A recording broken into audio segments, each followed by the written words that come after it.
और इतने सुमधुर कंठ में सुनाया, वो था जैसे यह स्थान श्री चित्रा सखी जो कि राधा रानी की अष्ट सखियों में से एक है, उनकी जन्मस्थली है। आप सबने सुबह से अब तक 7 सखियों के दर्शन किए, 8वें में बैठे हैं। प्रचलन में ये राधा रानी से 2 दिन छोटी है, जो ब्रज में प्रचलित है। वैसे गौड़ीय ग्रंथों में 26 दिन छोटी है, पर जो ब्रज में उत्सव परंपरा है उसमें 2 दिन छोटी है। इनका प्राकट्य 10वीं को, राधा रानी का अष्टमी को, इनका 10वीं को जो उत्सव है मनाया जाता है। नित्य निकुंज में इनकी श्रृंगार सेवा, जलपान सेवा, 2 सेवाएं हैं।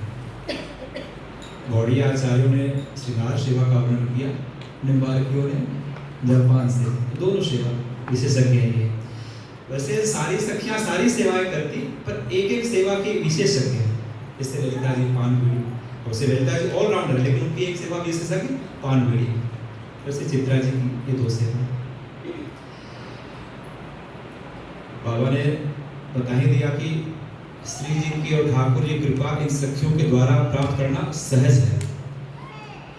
एक संत ने लिखा, प्रथम सखियन की कृपा मनाऊं, ये हिंदी पद है, प्रथम सखियन की कृपा मनाऊं, तब या रस को किनका पाऊं। किनका प्रसाद को, बहुत छोटे संस को किनका बोलते हैं। तो वो है कि इन सखियों की कृपा हो, जब उस प्रिया वराल का जो यहाँ ब्रज में प्रिया प्रियतम कहते हैं ठाकुर श्री जी को, तो उनका जो उनकी जो प्रेम लीलाएं हैं उसके रस का किनका प्राप्त होगा, कब, जब इस सखियां कृपा करेंगे। चित्रा जी की एक ब्रज लीला में छोटी सी कथा है। ठाकुर जी के एक मित्र थे श्री दामा, जो राधा रानी के भाई भी थे। एक दिन श्री दामा सखा ने ठाकुर जी से कहा कि कन्हैया, मुझे आपका एक चित्र चाहिए। दिन भर तो साथ रहते हैं, बड़े प्रेम से दिन कट जाता है, क्योंकि रात्रि में आप अपने महलों में, हम अपने घर आ जाते हैं, तो बहुत याद आती है आपकी। अगर आपका कोई चित्र मिल जाए तो बड़ी कृपा होगी। ठाकुर जी ने आके यशोदा मैया से कहा, मैया मेरा एक चित्र बनवा दो। मैया ने गोपियों को बुलाया, बोले देखो लाला जिद कर रहा है चित्र बनवाने की, तो देखो ऐसा कोई चित्रकार हो तो बुला के लाओ। गोपियों ने कहा कि चित्रकार है तो माता, लेकिन वो भजन में लीन रहती हैं। मैया ने कहा कि जाके निवेदन करके देखो, आ जाए तो। गोपियाँ यहाँ चित्रा जी इन्हीं निकुंजों में बैठ के भजन करती थी। चित्रा जी का एक सबसे बड़ा प्रमाण है सामने का कुंड, उसका नाम है, गांव के लोग उसको मोर तालाब बोलते हैं, शास्त्रों में उसका वर्णन है मयूर सरोवर। सबसे बड़ा प्रमाण यहाँ पर वही है, लेकिन अभी कालक्रम से वो थोड़ा लुप्त प्राय है। तो नारायण भट्ट जी ने ब्रज भक्ति विलास में लिखा हुआ कि चित्रा जी उसी कुंड में बैठ करके उसी कुंड में स्नान करती और वहाँ संध्या वंदन करके जप करती और फिर मोरों को दाना खिलाती। मोरों की सेवा का वर्णन चित्रा जी की लीला में लिखा हुआ है। तो आज भी यहाँ इस बनी में बहुत मोर है। गोपियाँ चित्रा जी के पास आई। प्रथम चित्रा जी ने मना किया कि मैं तो निर्गुण ब्रह्म की उपासना में रहती हूँ, मैं किसी पुरुष का मुख नहीं देखती, मैं नहीं बनाऊंगी। मैं जब मुख देखूंगी जब तो बनाऊंगी, और मैंने प्रण ले लिया है कि मैं किसी पुरुष का मुख नहीं देखूंगी। गोपियों ने आग्रह किया कि चित्रा जी आप चलिए, तो कृष्ण पुरुष नहीं परम पुरुष है, आप चलिए। निवेदन किया, चित्रा जी चल पड़ी, क्योंकि थी तो नित्य निकुंज की सहचरी, ये तो एक लीला है। गई, जैसे ही नंद नंदन के प्रथम दर्शन के चित्रा जी ने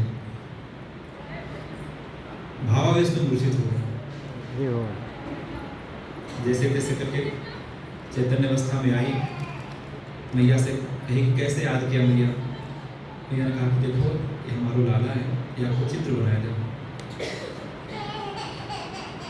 बोली ठीक है, मैं कल शाम तक आपको दे जाऊंगी।